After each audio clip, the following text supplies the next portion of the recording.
Nah, nama Bung Karno sudah sangat dikenal di kawasan Timur Tengah dengan nama Ahmad Soekarno. Konferensi Asia Afrika itu kan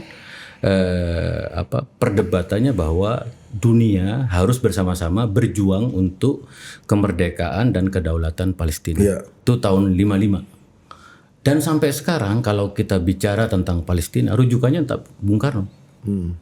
Duta Besar Palestina untuk Tunisia menyampaikan kepada saya, saatnya Indonesia berada di depan, memimpin kami untuk memperjuangkan kemerdekaan Palestina. Satu-satunya jalan untuk mempersatukan Palestina adalah menjadikan Pancasila sebagai ideologi dan falsafah Palestina. Yang paling krusial sesungguhnya adalah internal politik Israel. Karena sekarang yang berkuasa ada partai sayap kanan dan ekstrem kanan. Dalam ideologi mereka itu hanya ada satu negara, one state, yaitu Indonesia, yaitu Israel Raya. Ketika Israel menyerang habis-habisan, yang mendapat keuntungan adalah Hamas. Karena Hamas yang berani melawan, jadi hero.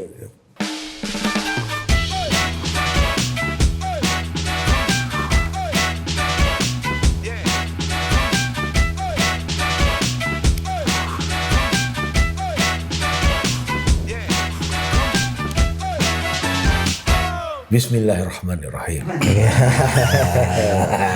Bismillah itu ada jawabannya ya? Kenal assalamualaikum warahmatullahi wabarakatuh. Waalaikumsalam. Mantap loh.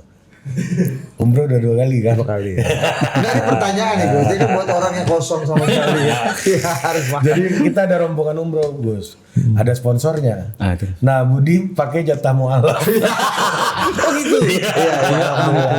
Ada berarti berangkat. Ini cara survival ya. Berarti udah umroh juga. Udah. Karena kan didoakan juga Pak. Benar. Saya nggak boleh lebih sedikit dari Budi. Itu aja. Saya pakai jatah afirmatif policy. Jatah mualaf ini Gus. Betul. Kalau Gus Mis kan mau umroh berapa jam ya Gus dari Tunisia Gus? 4 jam. 4 jam doang ya? Ya kita 8 jam. Iya. 8 jam. Lumayan jauh juga. Jauh, capek juga harus bisnis kelas Bos. Kita sudah bersama Yang mulia Duta Besar, luar biasa dan berkuasa penuh. Yang luar biasa beliau, yang berkuasa penuh Ibu Dubes. Mada Duta Besar kan. Itu berkuasa penuh. Ente kebagian yang luar biasa aja. Gus Mis. Yang mulia Zuhairi Mislawi. Sahabat Masinton.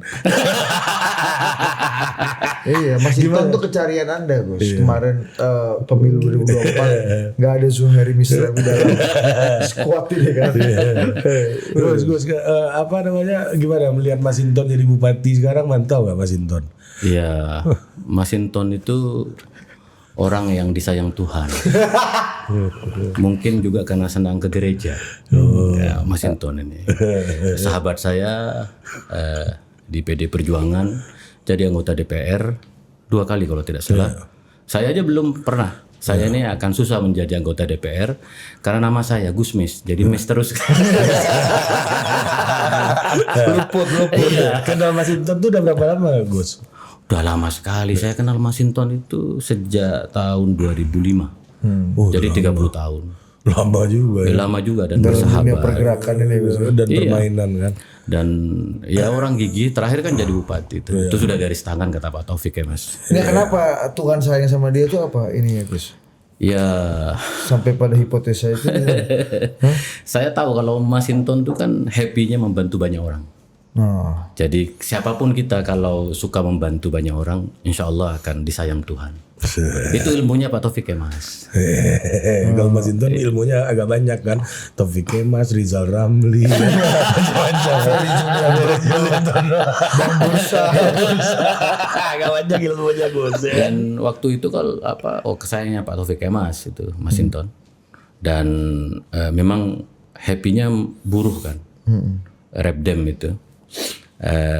Kalau Budiman Sujatmiko kan waktu itu Repdem juga ya Gus ya? Mas Budiman ya? Enggak ya? Budiman juga Repdem awalnya. Tapi, sebelum Masinton kalau tidak salah. Tapi kurang buruh lah gitu ya. Sahabat saya juga, saya tidak elok cerita Budiman. Lebih sama bus kota ini. Lebih kayak AE dia. Dan sampai sekarang Masinton kan masih konsisten pada jalan perjuangan Marhen ya, Wong Cilik. Oh tapi Gus Mis berrelasi cukup dekat dengan Mas Hinton selain di dunia pergerakan juga tadi beberapa kali sebut Pak Taufik ini Taufik Boys dulu ya. Apa orang yang banyak dikumpulkan kita Pak Taufik adalah kadernya Pak Taufik Kemas karena saya belajar politik dari almarhum Pak Taufik Kemas ya. Saya beruntung bahwa di dalam politik itu ada kalanya bertanding tapi juga ada kalanya bersanding. Jadi tidak mungkin bertanding terus. Gitu. Tidak mungkin bersanding terus. Tetapi memainkan irama bertanding dan bersanding itu. Dan Pak Taufik mengajarkan kepada kita semua bahwa persahabatan itu adalah yang terutama. Karena itu sebagai duta besar Indonesia untuk Tunisia ini saya slogannya Indonesia dan Tunis sahabat.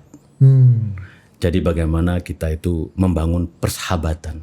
Oh, itu Kalau bahasanya Gus Dur ya zero enemy, gak ada musuh.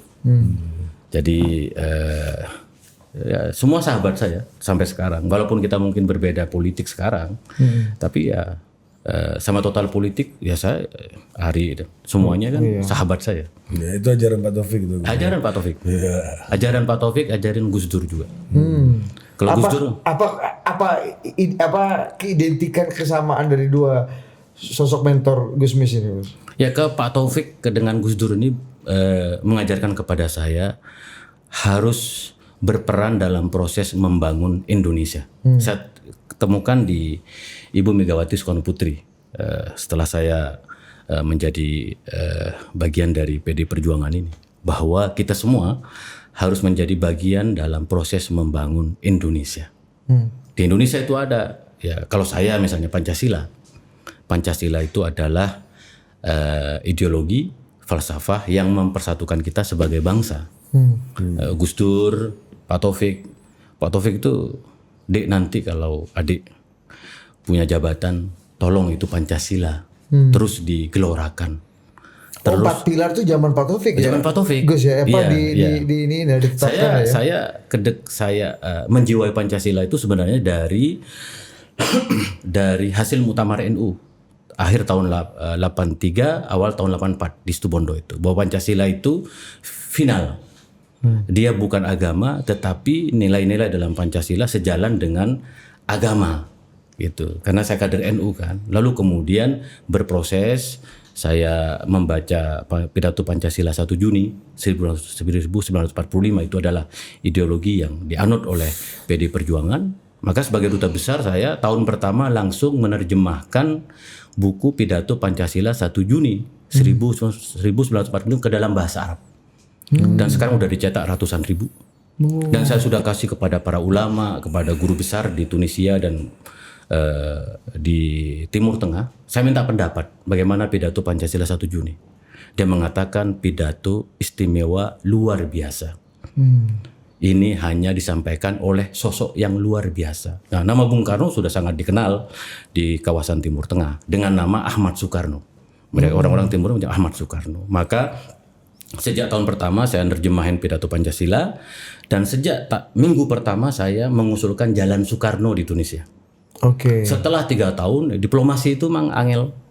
Jadi diplomasi itu, kalau dalam diplomasi kita jangan berharap diplomasi sekarang hasilnya besok. Itu ibarat kita menanam tanaman. Saya mengurus minta Jalan Soekarno di Tunisia, setelah 3 tahun baru dapat. Alhamdulillah. Dan ada Jalan Soekarno. Jalan Ahmad Soekarno apa Jalan Soekarno? Jalan namanya Ru Ahmad Soekarno, Syari Ahmad Soekarno. Karena Soekarno di Timur Tengah dikenal dengan Ahmad Soekarno. Jalan Jokowi ada nggak di Indonesia? Ada masjid Jokowi kan di Dubai ada kan? Yang di Dubai itu apa ya Gus? Di Sumbar ada bos, Bukit Jokowi bos. Ada ya? Ada.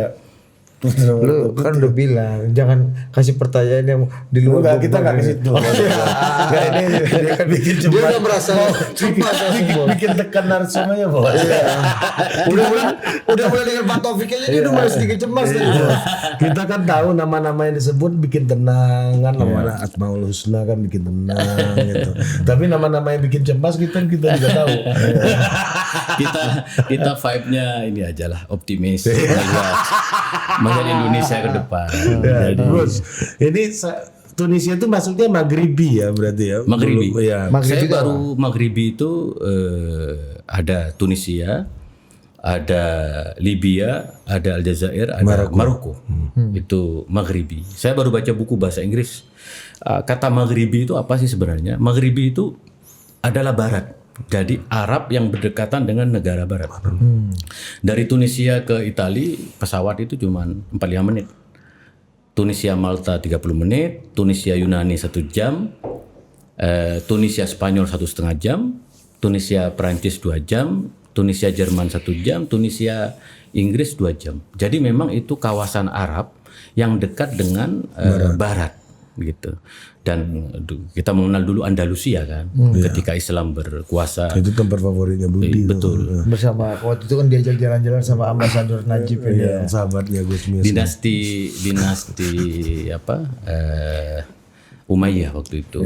Maka masuklah Islam itu ke Spanyol atau Andalusia itu melalui Maroko, melalui Mesir, melalui Tunisia. Saya pertama kali baca nama Maghribi itu gara-gara baca bukunya Ibnu Khaldun, Gus. Mukadimah itu ditulis untuk Raja Maghribi. Iya. Disitulah saya berpikir ternyata ada ya buku yang pakai APBN tapi bagus. Itu buku APBN. Kan untuk Raja Maghribi, Bos. Ibnu Khaldun itu orang Tunisia. Memang orang yang pinter, yang meletakkan sosiologi, sosial politik, sosial ekonomi, juga industri menjadi teori besar. Lahir di Tunisia. Dari saking pinternya kemudian diangkat menjadi penasehat raja. Raja membutuhkan gagasan-gagasan. Nulislah buku Muqaddimah itu. Di antara gagasannya bahwa keadilan adalah al-adlu asasul umron, bahwa keadilan adalah fondasi bagi pembangunan. Dan rajanya mau mendengar dan mau melaksanakan. Betul. Maka dari al-adlu asasul umron itu kemudian bahwa negara harus membangun. Ada di kitab Muqaddimah itu bahwa tugas negara adalah melakukan pembangunan. Lalu kemudian ada satu teori yang besar, al-insan madaniyun bit-tabai, bahwa teori asobiyah itu bahwa kita manusia itu, bahasa saya tadi, harus bersahabat, harus gotong royong. Kalau di kitab Pancasila, di dalam Ibnu Khaldun itu adalah al-insan madaniyun bit-tabai. Lalu ada satu teori lagi dari Ibnu Khaldun itu bahwa jas merah, jangan sekali-kali melupakan sejarah. Sejarah itu penting. Bukan untuk kita tahu peristiwanya ini terjadi begini korbannya. Bukan, kata Ibnu Khaldun, jas merah itu jangan sekali-kali melupakan sejarah agar kita belajar dari sejarah, agar tidak mengulangi sejarah. Maka kita sebagai bangsa ya juga harus belajar supaya hal-hal yang tidak baik jangan terulang kembali di masa yang akan datang. Dan lu jangan bayangkan sejarah yang diomongin Ibnu Khaldun itu seperti halnya kita melihat sejarah soal Majapahit 45 sekarang. Karena dulu sebagian besar sejarah itu adalah karangan berbasiskan APBN itu. Jadi ini ya propaganda juga. Propaganda semuanya. Ibnu Khaldun kan enggak, harus sejarah itu harus masuk akal. Karena yang paling penting dalam sejarah bukan peristiwanya tapi pelajarannya. Karena itu di Tunisia studi sejarah itu berkembang. Maka saya mendorong mahasiswa Indonesia ingin belajar ke Tunisia, belajar sejarah.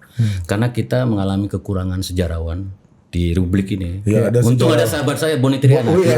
Tapi sejak jadi anggota DPR udah lupa ngurus sejarah lagi.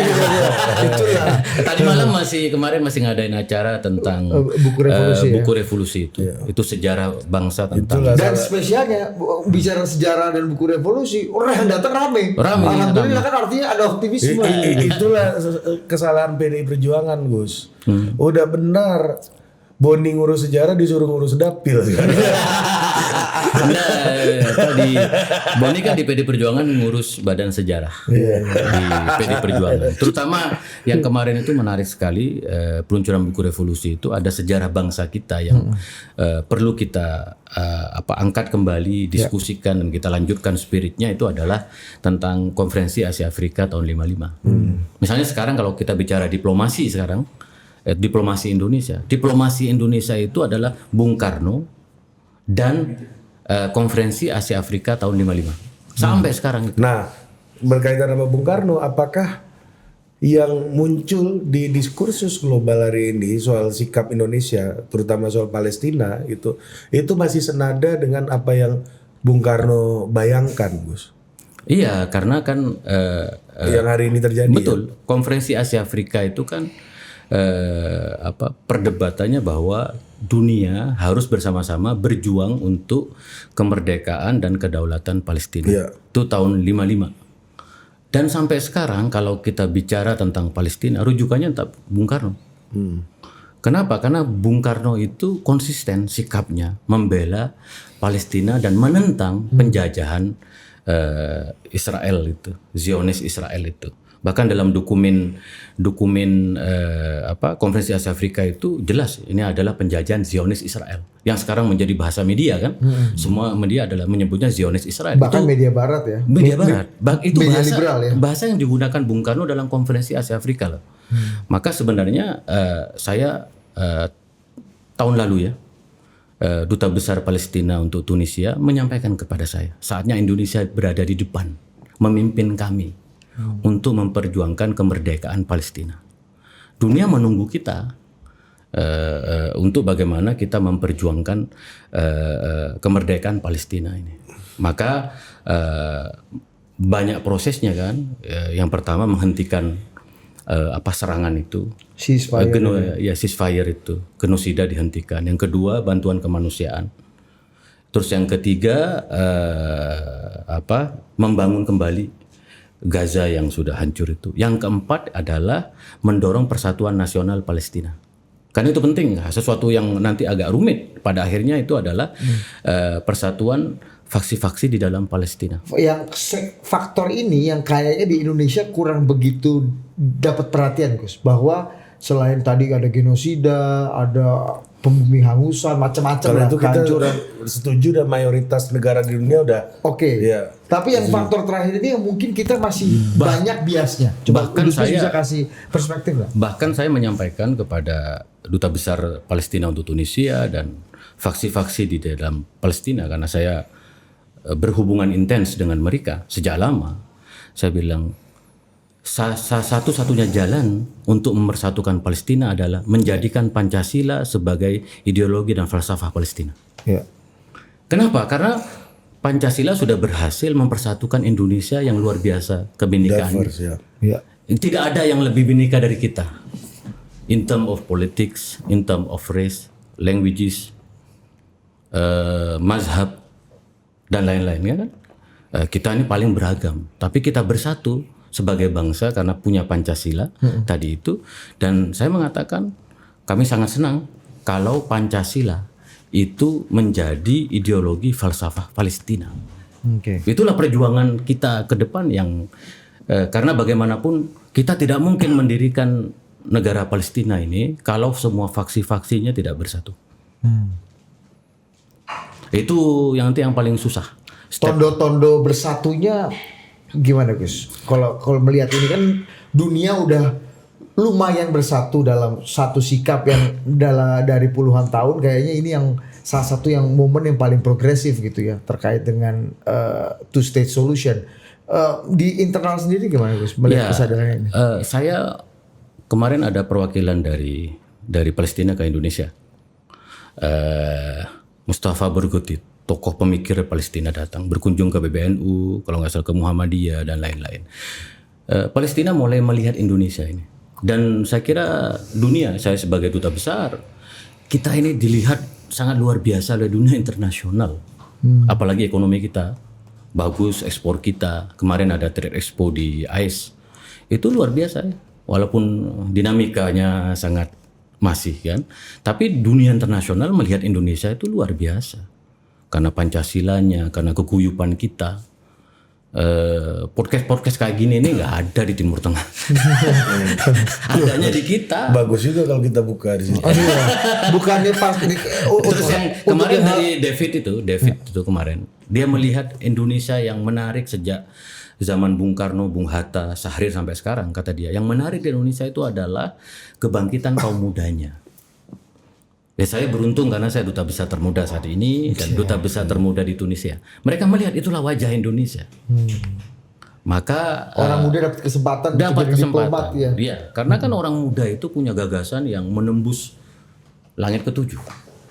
Sangat futuristik dan visioner. Maka ini mimpi saya, gagasan saya. Nanti kalau Palestina itu merdeka, ideologi dan falsafah negaranya Pancasila. Nah, lalu saya membaca buku, saya suka membaca Oh, sejarah. kita bisa implan tuh Pancasila ke situ ya, Gus? Iya, ini Pancasila ini sudah luar biasa, itu karya besar. Ya untuk memastikan Keguyuban. faksionalismenya tidak Bersatu sebagai bangsa. Iya, Apapun- Bhinneka Tunggal Ika tuh kan itu kan Gus, Ya, pada intinya kan. ya kita kalau hidup di muka bumi pasti perbedaan luar biasa lah. Iya.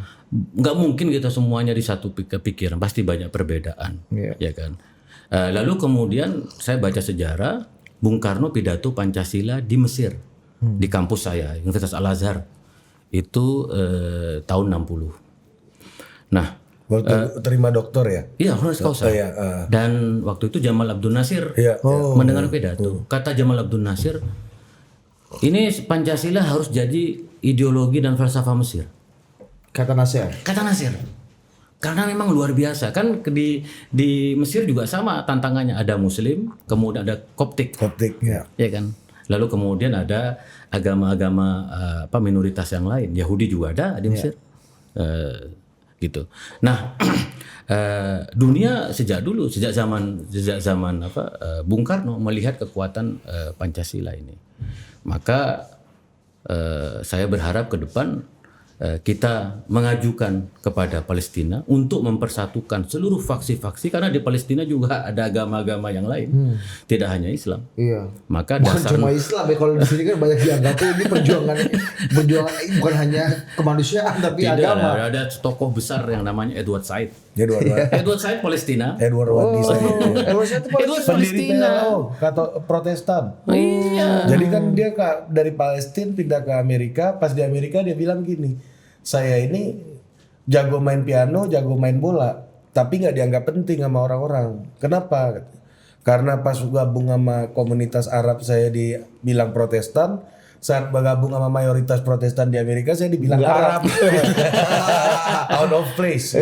Makanya autobiografi dia judulnya Out of Place. Iya. Jadi sebenarnya perjuangan Palestina itu tidak bisa dilepaskan dari sosok Bung Karno dalam konferensi Asia Afrika, bahkan setahun sebelumnya dalam konferensi Kolombo tahun 54. Konferensi Kolombo itu adalah sebelum konferensi sudah berbicara. Jadi Bung Karno itu pemikir yang visioner dan futuristik, jauh melihat ke depan bahwa Palestina ini akan menjadi satu masalah besar di masa yang akan datang kalau ini tidak selesai. Kita melihat sekarang. Battleground ya. Iya, itu demonstrasi di Inggris 2 juta orang tentang Palestina itu.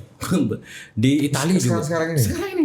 Di Italia kemarin. Nah, itu Gus kan ini agak buat kami yang di Indonesia kan ngelihatnya agak aneh Gus. Kenapa negara-negara pemimpin-pemimpin dunia yang tadinya mungkin permisif terhadap two state solution, apalagi bicara kemerdekaan Palestina, sekarang berubah moodnya.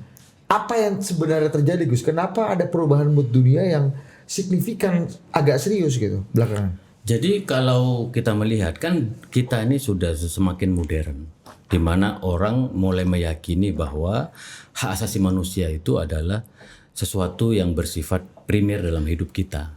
Menghormati satu sama lain, toleransi, hidup berdampingan, koeksistensi. Dalam diplomasi ada istilah mutual respect, saling menghormati, ada mutual interest, kamu untung saya untung, gitu. Nggak boleh ada yang egois kan. Tiba-tiba kita melihat ada satu peristiwa, sebenarnya peristiwanya sudah lama terjadi sejak tahun 48 ketika Israel berdiri, disebut dengan Nakbah itu. Tapi dengan perkembangan yang terjadi di Gaza sekarang, itu apa yang menarik? Itu kan berita tentang Gaza itu tidak ada di media-media mainstream di Barat. Iya. Adanya Di media ada. Itu muncul di TikTok. Jadi kelaparan, genosida itu muncul di media-media kayak media sosial yang sekarang, terutama di TikTok. Jadi orang-orang membaca. Bayangkan kemarin kan Global Sumut Flotilla kan dari Tunisia tuh. Itu menarik cerita orang-orang Barat itu. Ada yang menjual rumahnya, ada yang dipecat dari pekerjaannya hanya untuk membela Palestina. Jadi global sumut kemarin itu sebagian besar itu orang-orang Eropa, orang-orang non-Muslim. Karena ini sudah menyangkut kemanusiaan. Ada satu yang kontras. Orang seorang yakin bahwa kemanusiaan adalah solusi. Ini ternyata kok ada genosida yang dimapankan. Dan untuk pertama kalinya Amerika sekarang, persepsi masyarakat Amerika terhadap Palestina itu naik bahwa ada sesuatu yang salah. Maka sekarang Donald Trump melalui Peace Forum Plan 2025 yang di Sharm El-Sheikh itu Trump dengan tangan besinya pokoknya ini harus dihentikan. Sesuatu yang tidak pernah terbayangkan dulu dari Presiden Amerika. Iya.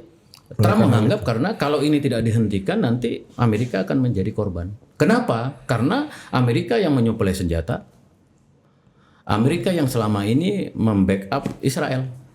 Karena ketika Israel terus menyerang Gaza, orang akan menyerang Amerika. Karena dia kena getahnya. Betul, karena sikap politik, bantuan Amerika ke Israel dalam setahun, dalam 2 tahun terakhir 22 miliar US dollar. Seberapa krusial Gus kemarin KTT yang ada di Mesir kemarin yang kita lihat di Indonesia angle salah satunya Pak Prabowo banyak dipuji sama Presiden Trump di situ sebagai tokoh yang punya play role agak serius dalam proses perdamaian ini. Iya, ini kan sudah menyangkut dunia, tidak lagi menyangkut Palestina saja. Yang terluka ini adalah dunia. Maka pemimpin-pemimpin Eropa juga datang, ya kan? Inggris, Jerman, Kanada, Turki. Kalau negara-negara Arab adalah sponsor bersama Qatar, UAE, lalu kemudian Turki dan Amerika itu sponsor. Lalu Presiden Prabowo, memang Indonesia harus hadir dalam satu proses keputusan besar ini, karena Indonesia selalu ditunggu oleh dunia bahwa kita juga ikut mendorong. Coba kalau kita itu sangat bangga sekali itu yang namanya Rumah Sakit Indonesia di Gaza itu ada sampai sekarang.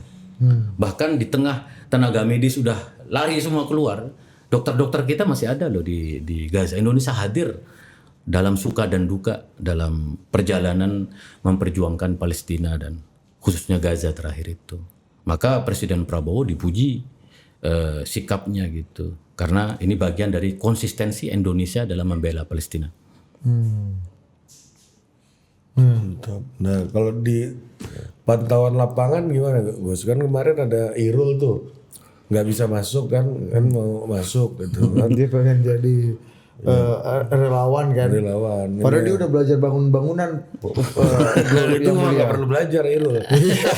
Udah waktu sebelum bangunan saya di sini ngaci semen.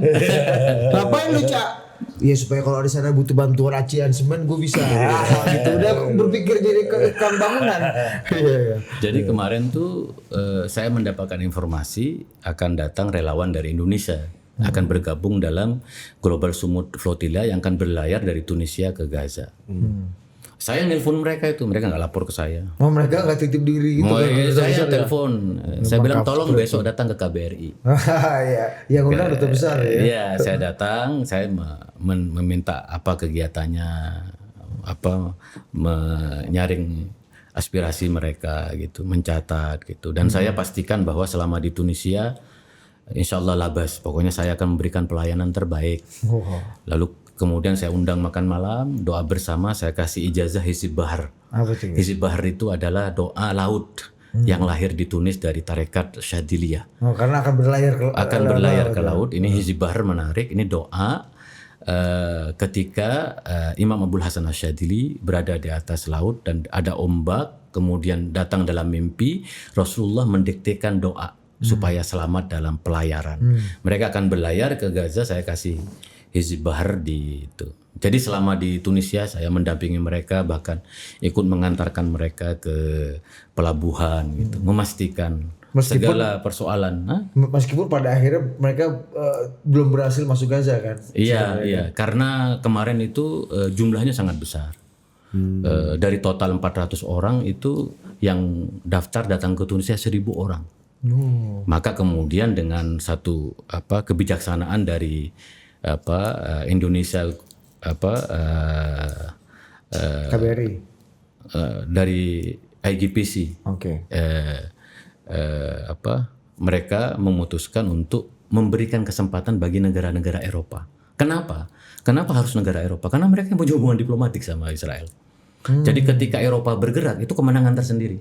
Oke, sesuatu yang tidak bisa terbayangkan dulu ya. Iya, dulu nggak ada cerita. Dulu yang memperjuangkan itu Turki, Iya. Indonesia gitu. Nah sekarang yang terdepan itu justru ada yang Prancis, dari Amerika ada juga, Amerika, dari Inggris ada, lalu kemudian dari Kanada, dari Denmark, dari Yunani, dari Itali. Iya, iya. Jadi- Dan itu civil society-nya tuh Gus ya. Civil society yang saya merinding mendengarkan cerita-cerita mereka. Maka kemarin itu yang IGPC itu relawan dari Indonesia dipuji. Karena kita mempersilahkan kepada negara-negara Eropa yang mempunyai hubungan diplomatik dengan Israel untuk berlayar.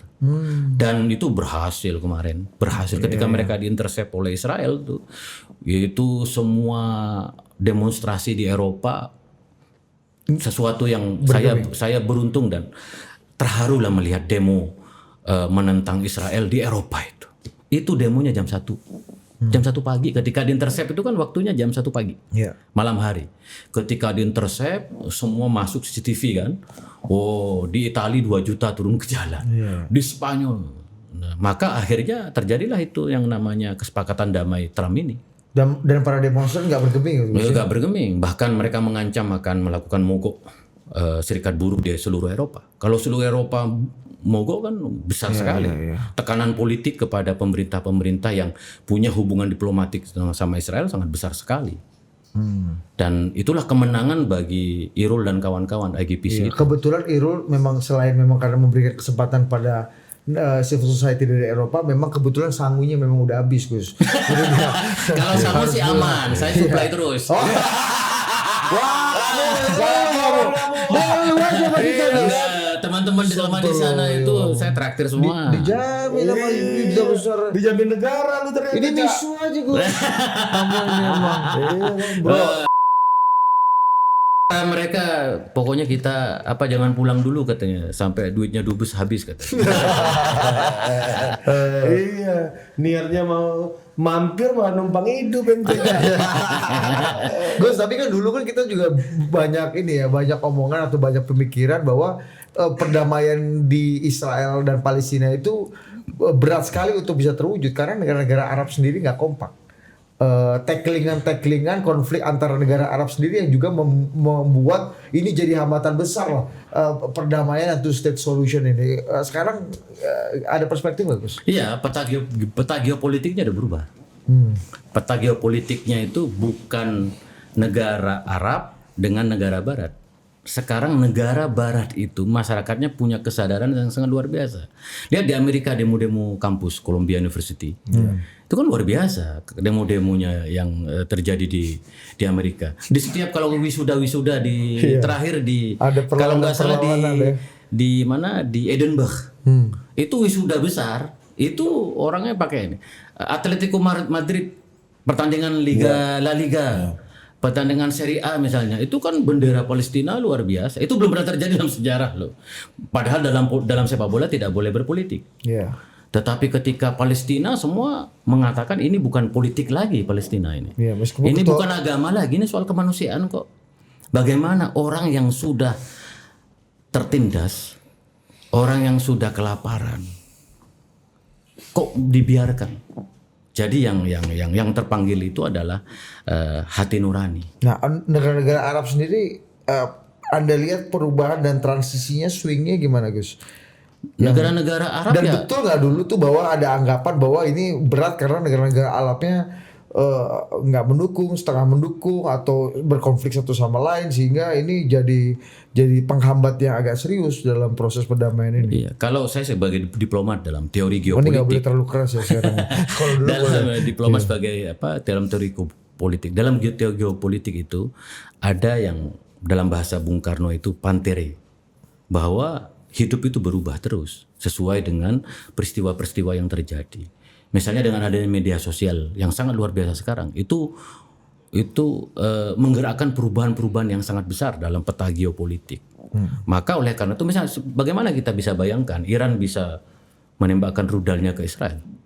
Dulu orang mengatakan Iran tidak bisa Dalam 3 menit, 5 menit Iran bisa mengirim rudal balistik yang paling modern. Padahal yang baru dikirim oleh Iran itu adalah nomor 3-nya, nomor 2, nomor 3 belum dikirim. Dan orang bisa melihat itu.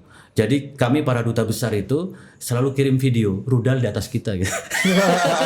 Di WhatsApp grup Iya, ya. bahkan ada kafe di Lebanon gitu, itu nobar rudal. Harganya pun tambah mahal.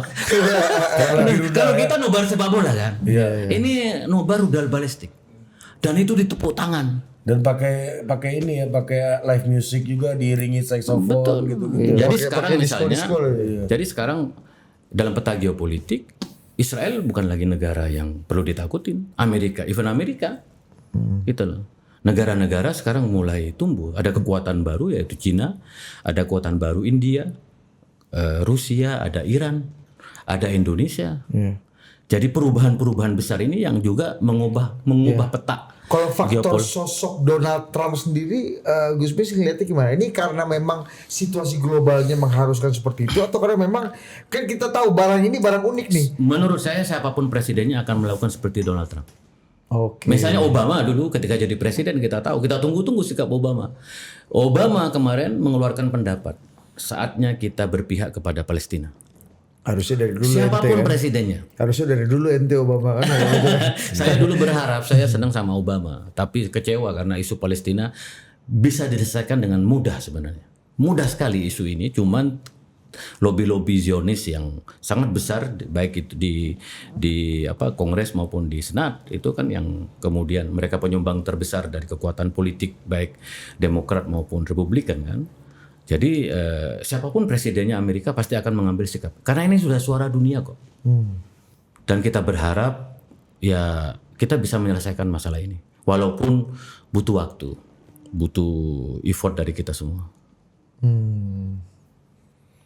Oke. Ada lagi, Linda? Nah, ini pertanyaannya lagi Gus ya. Kalau kayak sekarang kan kemarin tuh foto Pak Prabowo banyak ditempel-tempel tuh sebagai propaganda pemimpin yang dianggap mendukung Israel lah gitu kan kemarin ya kan. Dan cukup ramai kemarin tuh Gus ya kan. Ya. Nah, apakah ini memang framing yang dipaksakan atau memang ada celah untuk mengatakan bahwa ya Pak Prabowo juga nggak pro banget nih, ada ruang untuk Israelnya karena ini yang disuarakan oleh banyak orang kan bahwa ada potongan omongan Pak Prabowo yang ngomong kalau saya akan akui Israel kalau hari ini Palestina merdeka gitu. Iya, dan ada bukan hanya itu Ri. Nih, Presiden juga mengatakan kita juga harus mengakui dan menjamin hak Israel untuk berdiri sebagai negara yang berdaulat dan negara yang harus juga diperhatikan dan dijamin keamanannya. Ini di Indonesia ini bahasa pergaulan atau bahasa apa sih sebenarnya ini? Sebenarnya itu kan bahasa terjemahan dari two state solution yang kita jalan yang kita ambil. Two state solution itu kan kita harus adil. Ya, memberikan kesempatan. Tetapi sikap Indonesia itu adalah bahwa kita harus mendorong kemerdekaan Palestina karena Israel sudah merdeka. Yang belum merdeka itu adalah Palestina gitu. Nah, tetapi memang media-media Israel mereka sangat pintar untuk menggunakan dalam propaganda gitu. Dalam propaganda digunakanlah secara propaganda. Tapi sikap Indonesia sejak zaman Bung Karno sampai sekarang itu sangat konsisten bahwa kita harus berjuang menuju kemerdekaan Palestina. Dan ini adalah puncak dari itu. Nah, kalau di Indonesia kan salah satu angle-nya tadi Gus, selain two state solution, Presiden Prabowo menegaskan, ayo dong kita jamin juga keamanan dan hak-hak Israel. Ya, karena itu secara otomatis dalam two state solution at the end itu konsekuensi aja. Tetapi prosesnya itu adalah kemerdekaan Palestina. Maka dalam perbincangan nanti itu adalah soal teritori kan. Teritorinya apa mengacu kepada 1948 atau 67 gitu. Itu nanti perbincangan kembali. Di internal Israel sendiri petanya gimana Gus? Kan kalau kita tahu belakangan kan yang kelompok menurut saya fundamentalis kan berkuasa. Betul. Yang paling krusial sesungguhnya adalah internal politik Israel. Karena sekarang yang berkuasa ada partai sayap kanan dan ekstrem kanan. Paling kanan. Paling kanan. Karena mentok nih. Jadi makanan mentok dalam ideologi mereka itu hanya ada satu negara, one state, yaitu yaitu Israel Raya. Jadi mereka Israel itu tidak mengakui two state loh. Iya. Jadi sekarang yang berkuasa itu one state solution. Yang itu sebenarnya adalah idenya Donald Trump. Donald Trump dalam periode pertama juga one state solution. Yang two state solution itu kemarin proposal dari siapa? Dari Perancis dan Arab Saudi yang didukung oleh 158 negara. Jadi itu kemarin. Nah, sekarang yang jadi masalah itu adalah pihak Israel karena Israel tidak mengakui Palestina. Itu ideologi dalam politik. Yang kedua, Israel itu sejak 6 tahun yang lalu mengubah konstitusi. Jadi referendum. Konstitusinya dulu itu negara berdasarkan hak asasi manusia yang menjamin keragaman. Sekarang dirubah itu. Israel adalah negara Yahudi. Negara fundamentalis ekstremis. Ini produk dari ekstrem kanan nih. Ekstrem kanan. Berarti udah jadi ini dong, teokratik dong. Teokratik sekarang, negara Yahudi. Jadi itu yang komplikasi nanti. Kalau dulu kita kenal ada sosok seperti mungkin Shimon Peres atau Yitzhak Rabin yang sempat cukup progresif dalam konteks perdamaian dan two state solution, itu kekuatannya sekarang gimana Gus? Sudah sekarang karena peta politiknya itu semakin kanan dan ekstrem kanan di Israel, di internal Israel kan masih rumit, apalagi sekarang kan walaupun terjadi gencatan senjata, kesepakatan damai kan masih ada itu serangan-serangan kemarin. 50 orang meninggal dunia sekali serangan gitu. Itu karena yang berkuasa adalah ekstrem sayap kanan dan ekstrem kanan. Iya, dan market driven kan itu menteri pertahanan itu ekstrem kanan. Dan market driven kan maksudnya konstituennya moodnya lagi kayak gitu kan, mood perlawanan kan. Iya. Kalau Hamas sendiri gimana Gus? Hamas ini kan dianggap juga banyak dianggap ini kerikil juga dalam perdamaian. Kerikil juga dalam konteks two state solution. Jadi ya selama Hamasnya juga masih seperti ini berat juga. Kalau kita melihat Hamas, sejarah Hamas itu adalah korban dari Israel. Intifada itu. Kenapa muncul Hamas dan ideologinya? Karena mereka korban dari Israel. Kalau Israel ini bertaubat, menghentikan kekerasan yang dilakukan, saya yakin Palestina juga berubah kok. Karena itu hukum sebab musabab. Banyak orang tidak tahu, dan ini adalah propaganda Israel. Disangkanya Hamas itu sebab. Bukan, Hamas itu adalah akibat dari apa yang dilakukan oleh Israel. Aksi-reaksi. Kalau nggak ada Israel itu nggak ada Hamas kok. Jadi kita harus memahami itu, dan kita tahu orang-orang Palestina ini orang-orang pinter loh. Orang-orang jenius. Imam Syafi'i kan dari Gaza, lahir di Gaza. Salah satu mazhab yang kita anut oleh umat Islam di sini. Jadi ya jangan sampai kita termakan oleh propaganda Israel seolah-olah Israel adalah korban dari Hamas. Bukan. Dan Hamas adalah Palestina itu Hamas dan Palestina adalah korban. Lahir itu karena penjajahan, karena pembunuhan genosida yang dilakukan oleh Israel selama ini. Kalau mood politiknya di Israel kan ekstrem kanan lagi dapat tempat, lagi menang pemilu terus lah. Kalau di Palestina sendiri mood votersnya gimana? Lebih masuk ke kelompok kompromis atau kelompok yang juga sama-sama ini yang ekstrem? Tidak dihitung oleh Israel. Ketika Israel menyerang habis-habisan, yang mendapat keuntungan adalah Hamas. Karena Hamas yang berani melawan, jadi hero. Jadi popularitas Hamas yang luar biasa itu juga dibangun oleh Israel. Penjajahan dan genosida yang dilakukan oleh Israel. Nah, dan kan tahu Hamas kan berunding terus tuh. Terakhir yang sampai di Hamas atau Fatah? Hamas kan karena Hamas kan perundingan dengan Hamas ini. Termasuk yang kesepakatan damai yang terakhir bersama faksi-faksi yang lain kan. Bayangkan Hamas masih mau berunding loh. Itu artinya itu ada win-win solution, ada negosiasi. ada kalimatun sawa, ada kesepakatan yang bisa diambil sebenarnya untuk kepentingan. Karena melihat apa yang terjadi di Gaza sekarang, siapa sih yang bisa hidup seperti itu? Itu puluhan ribu orang masih berada di runtuhan kok sampai sekarang. Bagaimana membangunnya? Tidak mungkin orang bisa bertahan hidup. Refugee nggak mungkin ya Gus ya? Nggak mungkin. Nggak bisa keluar juga mereka ya? Nggak mungkin. Itu kan skenarionya Israel, mereka bisa keluar seperti tahun 48 kan? Inginnya Israel begitu, mereka keluar, supaya mereka capek, mereka keluar mereka dibangun. masuk. Dan orang-orang Palestina di Gaza dan tepi barat itu tidak mungkin melakukan itu. Kalau mau kabur-kaburan sih bisa aja kan Iya, sebenarnya. dari dulu tidak mungkin karena Tapi mereka kan itu sudah. perjuangannya kan untuk tanahnya. Jadi bagi orang Palestina sekarang adalah melawan. Melawan. Baik melawan secara fisik, secara moral, secara spiritual, dan bahkan bagi anak-anak sekarang itu tertanam betul ideologi perlawanan itu. Iya. Kalau Gus Bis kan ngomongnya halus ya, melawan. Kalau kita ke anak buah kita yang agak melawan gini, melawan terus kau kayak gitu. Nada beda Pak. Kalau Ansi Lema ngomong ke Budi kan, capek kita dit merangkak terus. Calon gubernur kita ya. Calon gubernur kawan kita. Udah agak jauh lah itu. Sampai Cagup tuh kan agak jauh tuh kan. Iya. Nah, saya terakhir nih Gus Mis. Kalau kita lihat dulu gimana ada muncul tokoh-tokoh Palestina kayak Yasser Arafat gitu dulu kan zaman dulu, terus ya salah satunya Edward Said ya kan, pendiri PLO gitu. Nah, apa namanya, sekarang tuh masih ada nggak sih ini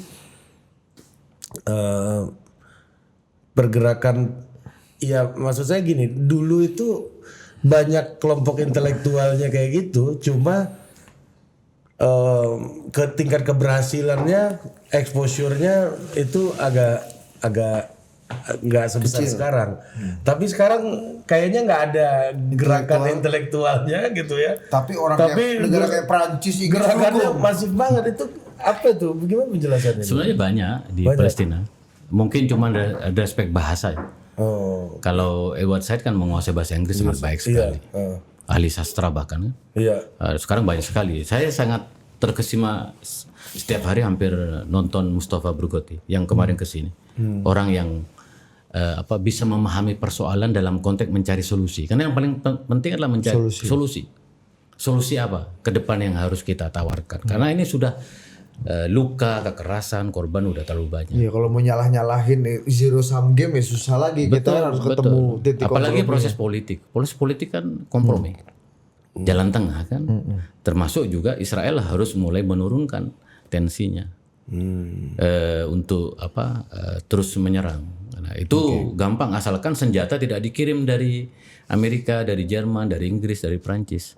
Negara Eropa tidak. Spanyol kan sudah nyetop tidak ingin kirim senjata. Jadi kalau negara-negara yang tidak kirim senjata ya nggak bisa kan. Itu salah banyak cara kan. Dan mudah-mudahan apa yang diinisiasi oleh Presiden Trump ini ke depan bisa diimplementasikan. Dan jangan kehilangan harapan. Terutama saya sebagai seorang diplomat. Diplomat itu harus terus merajut harapan itu. Menjaga api tetap nyala ini. Betul. Nah, bagaimana membantu Indonesia terus maju. Kalau nggak ada harapan kan nggak ada opportunity juga Gus ya kan. Tinggal aja lah kayak percuma juga kita kan. Apalagi udah jadi duta besar kan. Waduh, luar biasa lah berkuasa. Gus, tapi by the way Gus, aku punya satu hal, jawab nggak singkat aja. Kita tahu Arab Spring di awal tahun 2010-an ke atas ya. Itu kan epicentrum awalnya dari Tunisia kan Gus. Iya. Yang kemudian menjalar kemana-mana gitu. Sekarang situasinya gimana Gus pasca Arab Spring ini? Apakah berubah memang menjadi negara yang lebih demokratis, lebih bebas, civil society-nya tumbuh seperti layaknya kita setelah reformasi? What's going on now? Ya, sekarang kalau Tunisia misalnya kekuatannya pada masyarakatnya. Jadi kayak kita lah Indonesia, kekuatan kita kan pada rakyat. Rakyat kita mau bekerja, ya kan, tidak mengeluh, ya kan. bikin podcast Total Politik, ya kan? Kalau ini ngeluh, Bos. Ini ngeluh, Bos. Di Tunisia, tunggu dulu, di Tunisia itu sama. Jadi karena pendidikan gratis sampai doktor, surplus setiap tahun 3.000 dokter. Di Tunisia, di Tunisia itu masyarakatnya bisa bahasa Arab, bahasa Prancis, bahasa Inggris, bahasa Itali, bahasa Jerman, bahasa Spanyol. Jadi Tunisia itu kekuatan pada masyarakatnya. Masyarakatnya itu ya sudah otomatis kan, kalau orang pinter kan nyari pekerjaan gampang. Pendidikan. Nah, kita berharap ke depan juga begitu.